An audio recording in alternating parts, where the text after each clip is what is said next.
NASA budget woes could doom $2 billion Chandra Space Telescope. Let's talk about today's news in migration world. To get all updates, make sure you subscribe and hit the notification bell.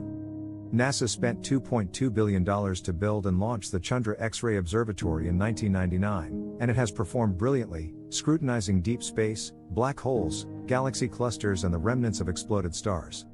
It sees things that other space telescopes can't see, because it literally has X-ray vision. It also has some old age problems. Without careful planning, it can overheat, apparently because the reflective insulation on the telescope isn't as shiny as it used to be.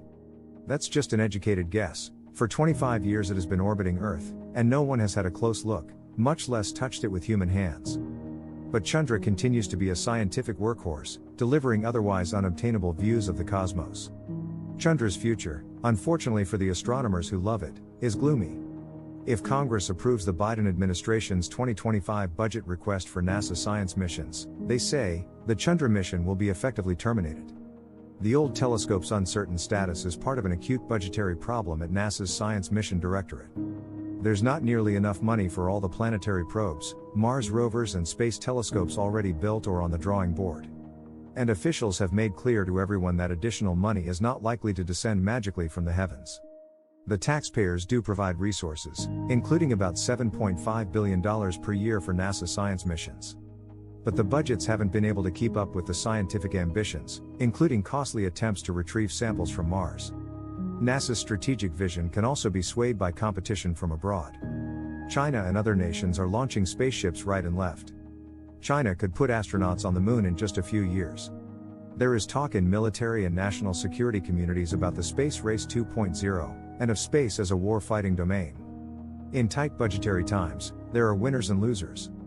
Chandra could be just one of several missions in the latter category. NASA does not say it is killing the Chandra mission.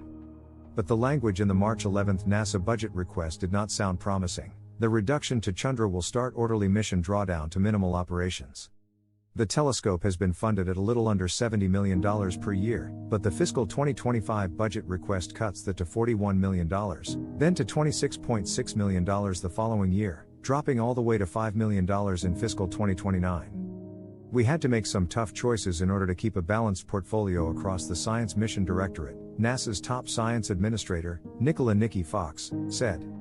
Chandra's very, very precious, but sadly, it is an older spacecraft. Last spring, after a rancorous budget battle on Capitol Hill, President Biden signed the Fiscal Responsibility Act, which raised the federal debt ceiling but required limits on federal spending. Across much of the government, agencies are coping with flat budgets, at best, even as inflation makes everything more expensive. Casey Dreyer, Chief of Space Policy for the Planetary Society, wrote in a recent column that even with a 2% bump in NASA's overall budget in the 2025 White House request, it still represents a $2 billion loss in buying power since 2020 due to inflation. With the Artemis program, the United States is fully committed to putting astronauts on the moon again. The Artemis mission includes lunar science. But the bulk of the dollars are going to rockets, spaceships, orbital refueling stations, lunar landers and the complexities of keeping human beings alive on a place that lacks the comforts of home, such as air. Budget reality check, human spaceflight will win any in-house wrestling match over agency dollars. And then there is Mars sample return. It is NASA's most ambitious and costly planetary science program. It aims to haul pieces of Martian soil back to Earth for laboratory research, a priority of the scientific community, which suspects that in its warmer and wetter youth the red planet was an abode of life. The Perseverance rover, which landed on Mars in 2021, has already dug up and stashed the samples. But getting them to Earth will not be easy or cheap. An independent review board last year said the mission was on track to go over budget and would fail to meet the launch schedule. The reviewers estimated that sample return would cost between $8.4 billion and $10.9 billion over the lifetime of the mission. NASA responded by creating a team to review the architecture and timeline of the mission. For months, Mars sample return has been in limbo, but that difficult period could be about to end. On Monday, NASA Administrator Bill Nelson and Fox will hold a teleconference with reporters to announce the results of the mission review, with a NASA town hall to follow. Across the science community, people are advocating for their missions, meeting with lawmakers on the Hill, trying to explain why research that might seem esoteric to the general public deserves support. And there are some hard conversations within the science community about which missions are worth the investment in a time of limited resources. The costliest flagship missions often threaten to eat the lunch of the smaller missions. And although the Webb telescope has been a great success, it came at a cost of roughly $10 billion and was slapped with the memorable tag of the telescope that ate astronomy. As an X-ray telescope, Chandra is not as versatile as the Hubble or Webb space telescopes when it comes to producing poster-worthy images, so it doesn't have the celebrity status of those observatories. But it has racked up a long list of discoveries, some in collaboration with telescopes that observe in different wavelengths. In 2015, Chandra observations captured a black hole shredding a star. In November, Chandra observations were key to the discovery of a supermassive black hole in a galaxy 13 billion light-years away, claimed as the oldest, most distant black hole of its kind ever seen. If Chandra is reduced to minimal operations, about 80 people are expected to lose their jobs. I started working on Chandra straight out of graduate school in 1988. It's been my entire career, said a wistful Pat Slane, 68, the director of the Chandra X-Ray Center in Cambridge, Massachusetts.